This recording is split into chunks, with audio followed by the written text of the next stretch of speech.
Hello students, આજના લેક્ચરની અંદર આપણે એક નવું ચેપ્ટર શરૂ કરવાના છીએ. છે ચેપ્ટર નંબર 16, પર્યાવરણીય સમસ્યા અથવા તો એન્વાયરમેન્ટલ ઇશ્યુઝ. પર્યાવરણીય સમસ્યા વિશે આપણે જો વાત કરતા હોય તો સૌથી પહેલાં આપણને શબ્દ યાદ આવે છે પ્રદૂષણ અથવા તો પોલ્યુશન. એ સિવાય global warming, greenhouse effect, ozone સ્તરમાં ગાબડું વગેરે જેવા ઇશ્યુઝ વિશે આપણે સાંભળેલું હશે અને એના વિશે આપણે આ ચેપ્ટરની અંદર ડિટેલમાં ડિસ્કસ કરવાનું છે. જો પર્યાવરણીય સમસ્યાનું જો આપણે મૂળ કહીએ તો માનવ વસ્તીમાં વધારો અને જે માનવ સર્જિત પ્રવૃત્તિ છે તો એને આપણે પર્યાવરણીય સમસ્યાનું મુખ્ય કારણ ગણી શકીએ. તો સૌથી પહેલાં આપણે આ ચેપ્ટરની અંદર પ્રદૂષણ વિશે ડિસ્કસ કરવાનું છે. પ્રદૂષણ શેના લીધે ફેલાય છે અથવા તો પ્રદૂષણ જે ફેલાય છે એના કારકો કયા પ્રકારના હશે, પ્રદૂષણના કયા પ્રકાર છે, એને અટકાવવા અથવા તો નિયંત્રિત કરવાના કયા ઉપાયો છે, તો એના વિશે આપણે ડિટેલમાં ડિસ્કસ કરવાનું છે. મનુષ્યની વસ્તી જેમ વધતી જાય છે એમ વધતી જતી વસ્તીના લીધે જે ખોરાકની માંગ, પાણી, રહેઠાણ, વીજળી, વાહન, રસ્તાની માંગ પણ વધતી જાય છે અને આ બધી જરૂરિયાતને પહોંચી વળવા માટે એનો જે સ્ત્રોત છે, કુદરતી સ્ત્રોત, એના ઉપર એક પ્રકારનું દબાણ ઊભું થશે અને જેના પરિણામે એવું બની શકે કે જમીન, પાણી અને હવાનું પ્રદૂષણ થાય. તો જો પર્યાવરણની અંદર થયેલી ગંભીર સમસ્યાની વાત કરીએ તો એ સમસ્યામાં સૌથી વધારે ગંભીર સમસ્યા છે પ્રદૂષણ, પોલ્યુશન. તો પ્રદૂષણ એટલે શું અને પ્રદૂષણ કરતા ઘટકો કયા પ્રકારના છે એના વિશે આપણે સમજીએ. પ્રદૂષણ અથવા તો પોલ્યુશન એટલે હવા, જમીન અને પાણીની અંદર ભૌતિક, રાસાયણિક કે જૈવિક પ્રકારના જે એના ગુણધર્મ છે, લાક્ષણિકતા છે, એમાં કોઈ અનિચ્છનીય ફેરફાર થાય એને કહીશું આપણે પ્રદૂષણ. અનિચ્છનીય ફેરફાર એટલા માટે લખેલું છે કે આ બધા જે ઘટકો છે એની અંદર વારે વારે પરિવર્તન આવતું રહેતું હશે અને જો એ પરિવર્તન કદાચ ફાયદાકારક હોય તો એને આપણે પ્રદૂષણ ન ગણી શકીએ. જો આવા પરિવર્તન અથવા તો ફેરફાર જો સજીવોને નુકસાનકારક હોય, અનિચ્છનીય હોય તો જ આપણે એને કહીશું પ્રદૂષણ. હવે પ્રદૂષણ ફેલાવતા જે ઘટકો હશે, આ અનિચ્છનીય ફેરફાર જેના વડે થતા હશે એને કહેવાય છે પ્રદૂષકો અથવા તો પોલ્યુટન્સ. એને પણ એના સ્વરૂપના આધારે ગણીએ તો 3 કેટેગરીઝમાં આપણે ડિવાઈડ કરી શકીએ: ભૌતિક, રાસાયણિક અને જૈવિક. વાહનના ધુમાડા, અમુક ફેક્ટરીઝમાંથી નીકળતા એવા કણો જેને આપણે ભૌતિકકારક કહી શકીએ. ફેક્ટરીઝમાં વપરાતા રસાયણો છે, અમુક ડાઈઝ છે અથવા તો કોઈ કેમિકલ્સ, ફર્ટિલાઇઝર્સ, તો એવા પ્રકારના કેમિકલ્સને કહીશું રાસાયણિક કારકો. વાયરસ કે બેક્ટેરિયા, તો અત્યારના સમયમાં આપણે ગણીએ જે જૈવિક એવી એક મહામારી ફેલાયેલી છે કોરોના વાયરસ, તો એ કોરોના વાયરસને આપણે ગણીશું જૈવિક પ્રકારના એવા પ્રદૂષકો. તો આ તો એના સ્વરૂપના આધારે પ્રકાર ગણેલા છે. તો દરેક કન્ટ્રીઝની અંદર પર્યાવરણની રક્ષા કરવા માટે અને પ્રદૂષણને નિયંત્રણમાં રાખવા માટે અમુક પ્રકારના કાયદા ઘટેલા છે. તો ભારત સરકારે પણ પર્યાવરણીય પ્રદૂષણને નિયંત્રણમાં રાખવા અને એનું સંરક્ષણ કરવા અને પર્યાવરણની ક્વોલિટીમાં સુધારણા લાવવા માટે કાયદો ઘડેલો છે. એ છે પર્યાવરણ સંરક્ષણ અધિનિયમ કાયદો અથવા તો ધ એન્વાયરમેન્ટ પ્રોટેક્શન એક્ટ, અને એ કાયદો આપેલો છે 1986ની અંદર. તો આ કાયદાની સાલ અને એ જે કાયદો છે એ પણ MCQની અંદર પૂછાઈ શકે છે, IMP ગણી શકાય. આ કાયદાની અંદર હવા, પાણી અને જમીનની અંદર જે પ્રદૂષણ થાય છે તો એ પ્રદૂષણને અટકાવવા માટેના અમુક નિયમો સંકળાયેલા છે. હવે આપણે વાત કરીએ પ્રદૂષણના પ્રકારોની. તો હવા, પાણી, જમીન, રેડિયો એક્ટિવ કચરાનું પ્રદૂષણ, તો ધ્વનિ પ્રદૂષણ વિશે આપણે આ ચેપ્ટરની અંદર ડિસ્કસ કરવાનું છે. સૌથી પહેલો આપણે પ્રકાર સમજીશું હવાનું પ્રદૂષણ. તો હવાનું પ્રદૂષણ શેના લીધે ફેલાશે, એને જો નિયંત્રણમાં રાખવું હોય, એને અટકાવવું હોય તો આપણે કયા કયા ઉપાયો કરી શકીએ એના વિશે આપણે ડિસ્કસ કરવાનું છે. હવાનું પ્રદૂષણ આમ જોઈએ તો ફક્ત મનુષ્ય કે પ્રાણીઓને જ નહીં પણ એ સિવાયના દરેક સજીવોને નુકસાનકારક હશે. વનસ્પતિની પણ વાત કરીએ તો અમુક પ્રકારના વાયુના પ્રદૂષણને લીધે પ્રકાશ સંશ્લેષણની પ્રક્રિયા ઘટી જાય છે, જેથી પાકની વૃદ્ધિ અને જે અંતિમ નીપજ મળતી હોય એમાં પણ ઘટાડો થાય છે. સાથે સાથે એવું પણ બની શકે કે અમુક પ્રદૂષણકારક એવા વાયુના લીધે વનસ્પતિનું અકાળે મૃત્યુ પણ થાય. એ સિવાય જો મનુષ્ય અને પ્રાણીની વાત કરીએ તો મનુષ્ય અને પ્રાણીઓને હવાના પ્રદૂષણના લીધે શ્વસન તંત્ર પર નુકસાન થઈ શકે છે. ઇરિટેશન થાય, શ્વાસને લગતી કોઈ બીમારી થાય અને અસ્થમા જેવા રોગો પણ હવાના પ્રદૂષણના લીધે થાય છે. આ જે પ્રદૂષણની નુકસાનકારક અસર છે એ શેના ઉપર આધાર રાખે છે? તો 3 પોઈન્ટ્સ ઉપર આધાર રાખે છે. પ્રદૂષકની સાંદ્રતા કેટલી છે, એટલે કેટલા પ્રમાણમાં એ કોઈ વાયુ અથવા તો જે રજકણ છે એનું વાતાવરણમાં પ્રમાણ છે, સાંદ્રતા વધારે હશે તો વધારે ઇફેક્ટ થશે. વિસ્તરવાનો સમયગાળો, એક્સપોઝર ટાઈમ કેટલો છે? કોઈ એક પર્સન છે એ કદાચ વાયુરૂપ પ્રદૂષકના સંપર્કમાં ઓછા સમયગાળામાં આવે છે તો એને નુકસાનકારક અસર કેવી થશે? ઓછી થશે. પણ જો રોજબરોજ કોઈ વ્યક્તિ છે એ આવા પ્રદૂષક વાયુના સંપર્કમાં આવતો રહેતો હશે તો એને લાંબા ગાળે બહુ જ નુકસાનકારક એવી અસર પણ થઈ શકે છે. તો એક એક્સપોઝર ટાઈમ અને જે તે સજીવ ઉપર તે આધારિત હશે. તો આ 3 પોઈન્ટ્સ યાદ રાખવાના છે કે અહીંયા જે પ્રદૂષણના લીધે નુકસાન થાય છે એ શેના ઉપર આધારિત છે? આ 3 પોઈન્ટ્સ ઉપર આધારિત છે. હવે આપણે આગળ વાત કરી કે હવાનું પ્રદૂષણ શેના લીધે ફેલાય છે. તો બહુ જ આપણે સાદી રીતે સમજીએ તો આપણને બધાને ખ્યાલ જ છે કે જે વધતા જતા વાહનો છે એના ધુમાડા, આ સિવાય જે માનવસર્જિત પ્રવૃત્તિ છે, ફેક્ટરીઝ, અમુક ઇન્ડસ્ટ્રીઝમાંથી જે ચીમનીમાંથી ધુમાડા નીકળતા હશે એમાં કણમય પ્રદૂષકો હશે અથવા તો અમુક વાયુરૂપ પ્રદૂષકો હશે. તો મોટાભાગે વાયુ પ્રદૂષણનો મુખ્ય સ્ત્રોત એ હશે. પણ બુકની અંદર જે આપેલું છે એના વિશે આપણે ડિસ્કસ કરીએ તો થર્મલ પાવર પ્લાન્ટ્સ અથવા તો તાપ વિદ્યુતકીય એકમ એના ધુમાડાની ચીમની, ધાતુ ગાળવાના કારખાના એટલે કે જે પીગલકો હશે, સ્મેલ્ટર્સ અને એના જેવા જે અન્ય ઉદ્યોગ છે એમાંથી કણ સ્વરૂપે, પાર્ટિકલ સ્વરૂપે અથવા તો અમુક એવા વાયુરૂપ પ્રદૂષકો હોય એના લીધે હવે પ્રદૂષણ થઈ શકે છે. હવે વાયુરૂપ પ્રદૂષકોની આપણે વાત કરીએ તો ઘણા બધા વાયુઓ એવા છે, આપણે નામ સાંભળેલા જ હશે કે જેના લીધે હવાની અંદર પ્રદૂષણ ફેલાઈ શકે. CO2 વાયુ છે, કાર્બન મોનોક્સાઇડ, નાઇટ્રોજનના ઓક્સાઇડ, સલ્ફર ડાયોક્સાઇડ, એ બધા અમુક વાયુરૂપ પ્રદૂષકો છે. આ સિવાય અમુક ઇન્ડસ્ટ્રીઝ એવી છે કે જેમાંથી કોઈ એવા કણમય દ્રવ્યો વાતાવરણની અંદર ઉમેરાતા હોય, જેમ કે રબર ફેક્ટરીઝ છે, કોઈ કપાસમાંથી ફાઇબર બને છે એવી કોઈ ફેક્ટરીઝ છે, અથવા તો કોઈ મેટલ ઇન્ડસ્ટ્રીઝ છે, એના વડે પણ વાતાવરણની અંદર કોઈ કણમય દ્રવ્યો ઉમેરાતા હોય અને જેના લીધે પ્રદૂષણ ફેલાઈ શકે. તો વાયુના પ્રદૂષણને ઘટાડવા માટે એને નિયંત્રિત રાખવા માટેની પણ અહીંયા પદ્ધતિ છે.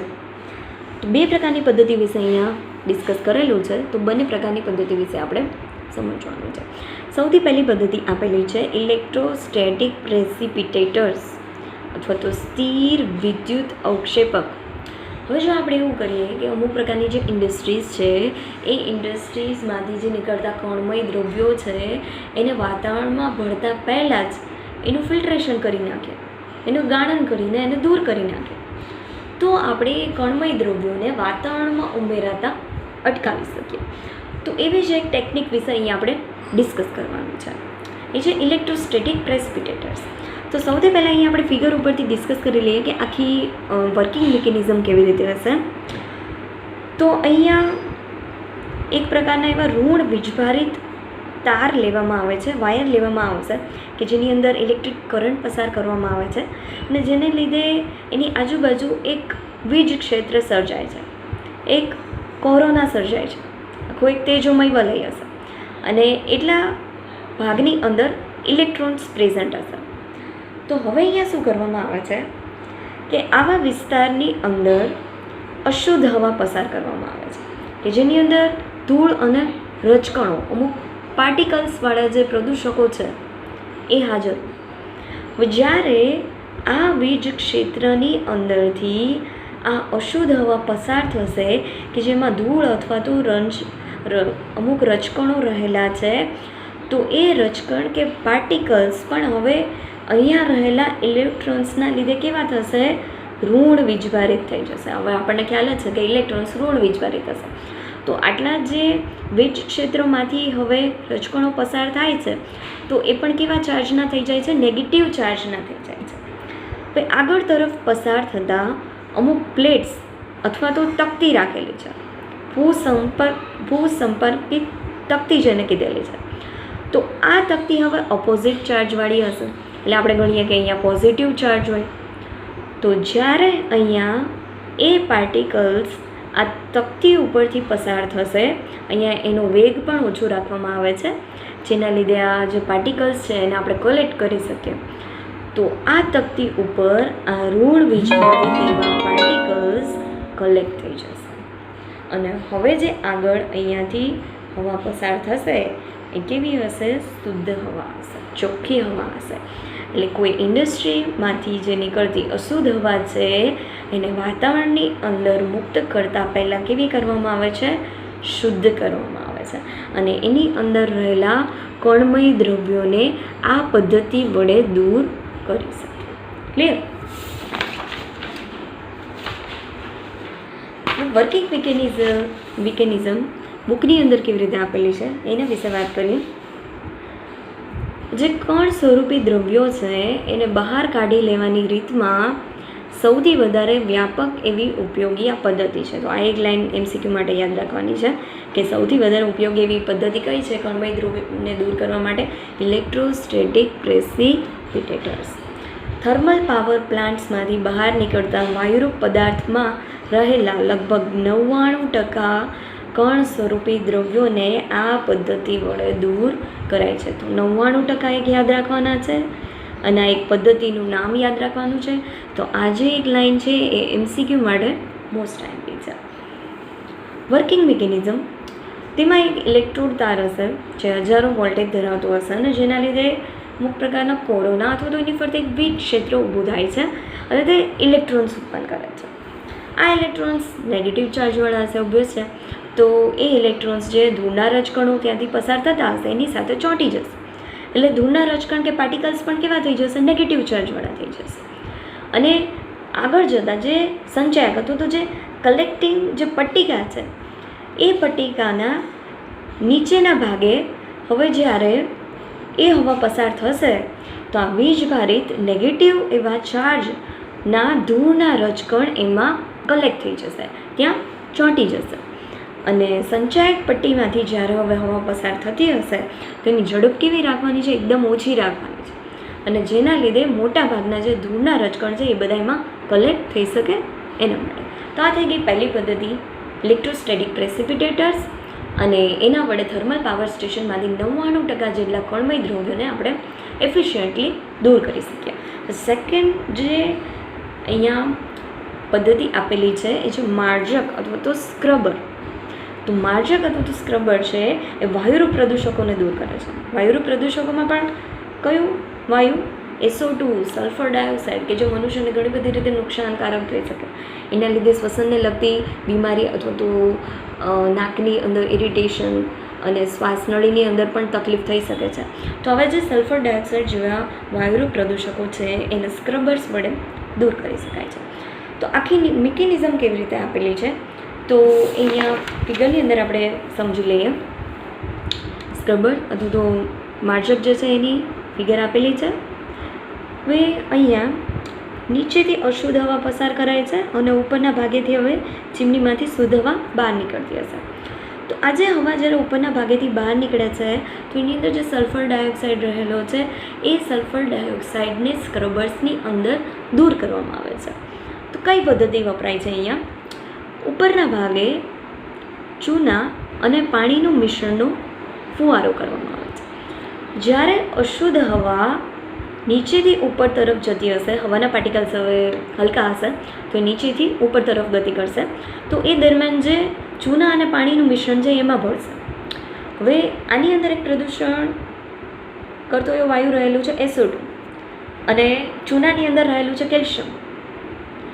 તો આ જે SO2 વાયુ છે અને ચૂનાનું પાણી છે બંને વચ્ચે અમુક કેમિકલ રિએક્શન થશે અને CaSO3 અથવા તો કેલ્શિયમ સલ્ફાઇડ તરીકે આ પ્રદૂષક વાયુ હવે કેવો થશે તો કે તળિયે જમા થઈ જશે.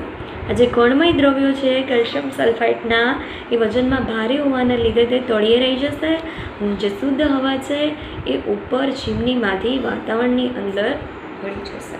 તો સ્ક્રબર્સ વડે કયા વાયુરૂપ પ્રદૂષકોને દૂર કરી શકાય છે? SO2. યસ, એનો ઉપયોગ કરાય છે તો કે લાઇમ અથવા તો ચૂના અને પાણીનું મિશ્રણ અહીંયા વાપરી શકાય છે. તો ખાસ તો અહીંયા આ બંને પોઈન્ટ્સ આપણે યાદ રાખવાના છે. તો આ થઈ ગઈ બે ટેકનિક્સ કે જેના લીધે આપણે હવાનું પ્રદૂષણ કરતાં કણમય દ્રવ્યો અને વાયુરૂપ પ્રદૂષકોને દૂર કરી શકીએ. હવે અહીંયા એક કંટ્રોલ બોર્ડ વિશે ઇન્ફોર્મેશન આપેલી છે કે જે લાઇન MCQ માટે ઇમ્પોર્ટન્ટ છે. CPCB ફૂલ નેમ એક પૂછાઈ શકે MCQની અંદર, સેન્ટ્રલ પોલ્યુશન કંટ્રોલ બોર્ડ, કેન્દ્રીય પ્રદૂષણ નિયંત્રણ બોર્ડ. તો એણે અમુક સર્વે કરેલો છે અને એ સર્વે ઉપરથી એક રિપોર્ટ આપેલો છે કે 2.5 માઇક્રોમીટર કે તેનાથી ઓછા વ્યાસવાળા કોઈ કણ સ્વરૂપી પદાર્થ હોય એના લીધે માનવ સ્વાસ્થ્યને સૌથી વધારે નુકસાન પહોંચે છે. તો ખાસ તો આ પાર્ટિકલ સાઇઝ આપણે યાદ રાખવાની છે. પાર્ટિકલ સાઇઝ છે લેસ દેન 2.5 માઇક્રોમીટર.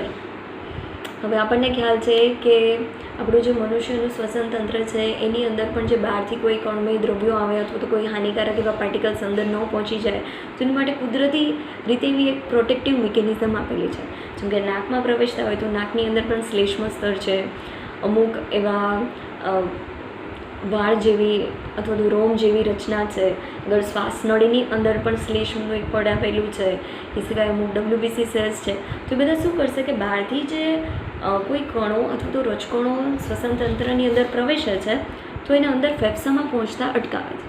પણ જો એવું બને કે પાર્ટિકલ સાઇઝ બહુ જ નાની હોય તો એ આસાનીથી સરળતાથી શ્વસન તંત્રની અંદર છેક ફેફસા સુધી પહોંચી જાય અને વાયુકોષ્ઠોની અંદર એ બધા કણ જમા થાય.